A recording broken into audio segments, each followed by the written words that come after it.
Will this third Spider-Man reboot finally be the Spider-Man we've all been waiting for? Let's find out.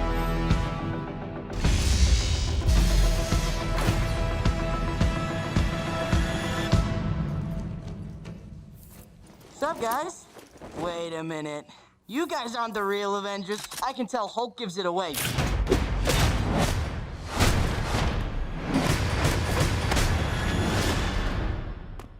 Oh, that was awesome. So, I do love Spider-Man. Not nearly as much as Batman or Superman or Wonder Woman or Green Lantern or anything like that, but I do really love the character and he has always been there in my life. Blah, blah, blah, blah. I grew up with him. I loved the Sam Raimi Spider-Man films, at least the first two. I thought that Tobey Maguire was a great Peter Parker, okay Spider-Man, and I thought that they really created some revolutionary action scenes, and especially in Spider-Man 2, which I think has been renowned as one of the best superhero films of all time. Spider-Man 3 is when it starts going in a wrong direction. Sony really wanted to push the merchandising for the villains, and so they really forced Sam Raimi to put in Venom. Oh, let's have Sandman. Oh, let's have Green Goblin's son now be the villain. It was sort of a mess, and then Amazing Spider-Man came along. That one, of course, with Andrew Garfield, which I would say the Spider-Man was a lot more in tune with how he is in the comics. However, Andrew Garfield, at least personally for me, I thought he didn't really do such a great job with the Peter Parker aspect. Although I do like the fact that he actually is a nerd, per se, and that he is very smart. Although he doesn't look like it with his perfect hair. However, I wasn't a fan of Amazing Spider-Man. Amazing Spider-Man 2, I will watch that before the first one, honestly, just because I thought the action sequences was fantastic, and I do really love the aspect of it sort of being like Mirror's Edge, where you actually get to see from Spider-Man's point of view as he's swinging through the city. I thought that was a genius add-on. However, they still made a lot of the same decisions in putting in way too many villains and trying to build this whole new Spider-Man universe, and I just don't think it was the right time to do that. So, when Marvel finally sort of got the rights back to Spider-Man, everyone was over the moon. And when he showed up in Civil War, people were so freaking excited. Tom Holland, I thought, did fantastic in Civil War. I won't lie, he was sort of tacked on. After Marvel and Sony had an agreement, they wanted to use Spider-Man right away, which I understand.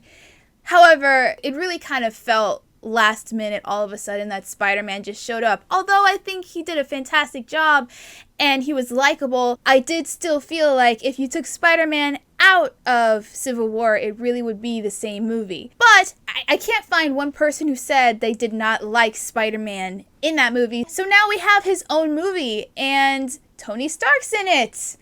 Everyone was sort of like, why is he in it a lot? From the trailers we saw, he was constantly in it. So it really begged the question, does Robert Downey Jr. sort of steal a little bit of the attention from Tom Holland or Peter Parker? And I will say right off the bat, no, he doesn't. I think he is in this movie the perfect amount. Not too little and not too much. He really is a mentor to Peter, and after Civil War, it really makes sense for him to sort of get involved more in Peter's life, considering that he gave Spider-Man the new suit that he has, and really sort of introduced him into this world of Avengers and all these superheroes. So it makes sense that he would still keep an eye on Peter, especially since he's a teenager. He's only 15 years old in this one. And the teenage aspect of Peter going back to high school, I thought was perfect. And Tom Holland looks the part of a 15-year-old. He plays the part of a 15-year-old perfectly. He's not too annoying. He's not too angsty. He's just a really good kid, a really smart kid that can do these unbelievable powers. And yes, when you're a teenager, you kind of make decisions which might not be the best, or you jump into things right away, not really thinking about the whole entire picture down the line.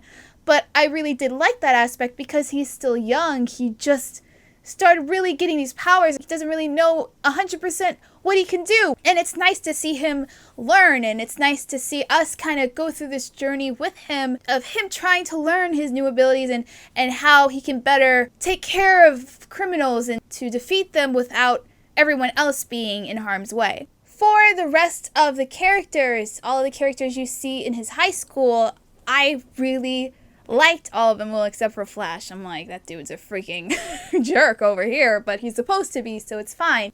What really stuck out to me was Zendaya. I'm really surprised, actually, how much I actually liked her. I haven't seen her really in a lot of other stuff, so I didn't really know what to expect, but I thought that she did a really great job. I can't wait to see more of her. Peter's friend Ned, played by Jacob Batalon, I thought was really good too. I kind of got a little bit worried when I saw him in the trailers. I didn't know what to expect from him either, but he wasn't too annoying, although at points I was like, yo, you need to cool it, okay?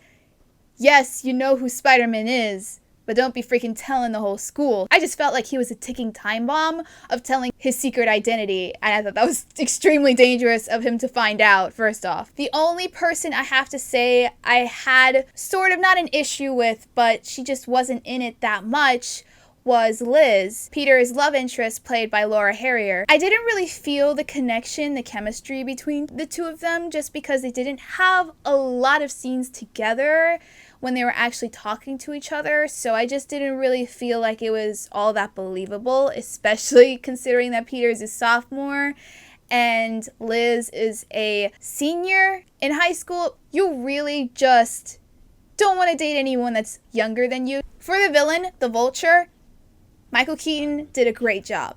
And I have to say that the Vulture himself, I thought, was one of the more better villains in the Marvel Universe. Marvel kind of has a track record of not making the most memorable villains.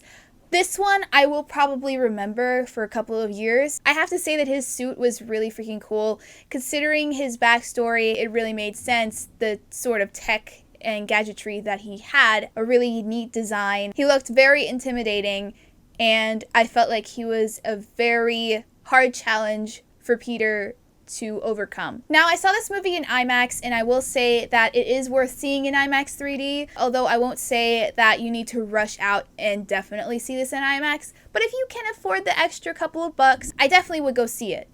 As for the story, as for the writing, this movie is extremely funny. I was not expecting how hilarious that this movie truly is. It really felt very natural. It was just a very good balance. It wasn't too much. It wasn't too little. It is a very lighthearted film. It's something that you can definitely take the whole kids to see, and everyone will enjoy it, and you won't have to really worry about any inappropriate content. The pacing of the film itself is done incredibly well. I think that it is a perfect length.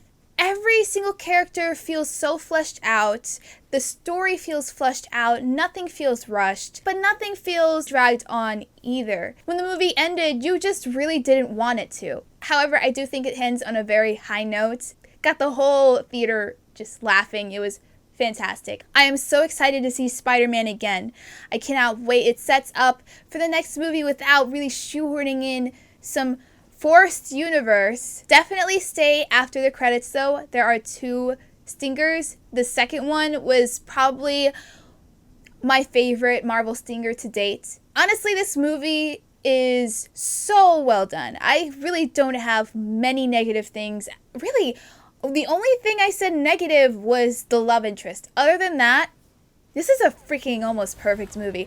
This is a perfect summer movie. This is the perfect comic book movie. This is the perfect just family film, action. There's romance, there's comedy, everything you could want in a summer blockbuster. I definitely, without a doubt, give this movie 5 stars. Would I choose this over Wonder Woman? Would I choose this over Batman Begins or The Dark Knight? No.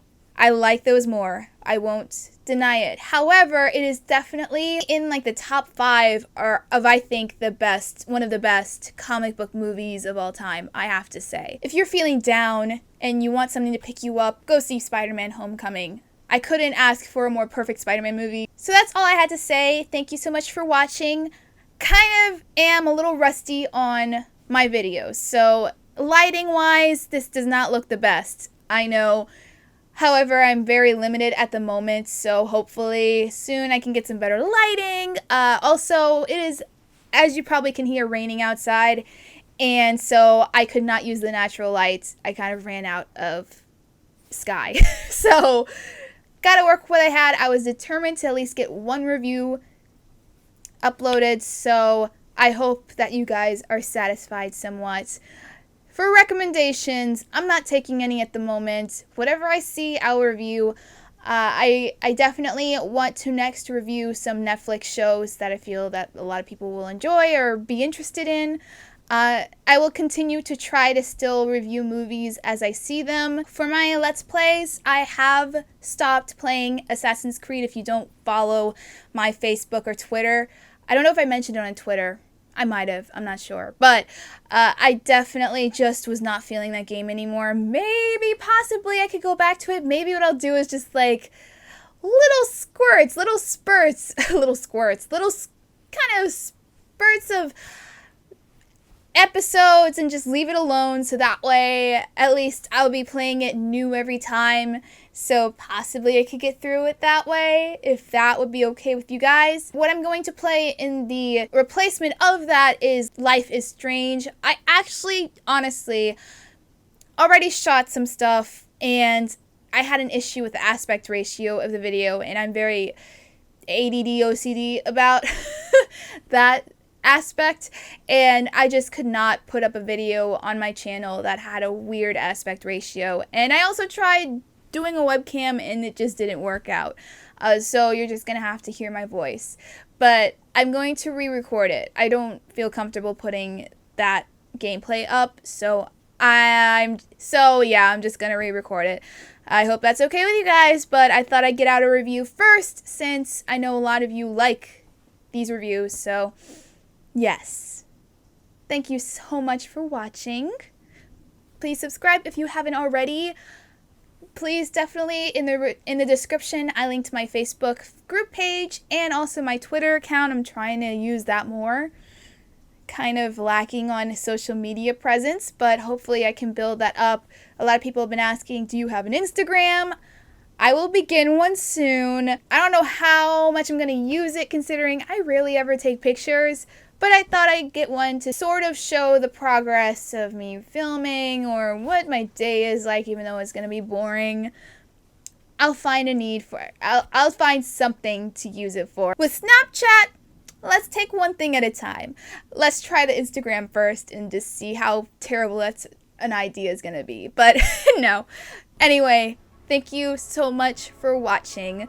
Please subscribe. Remember to always keep it real, and I will see you in the next review.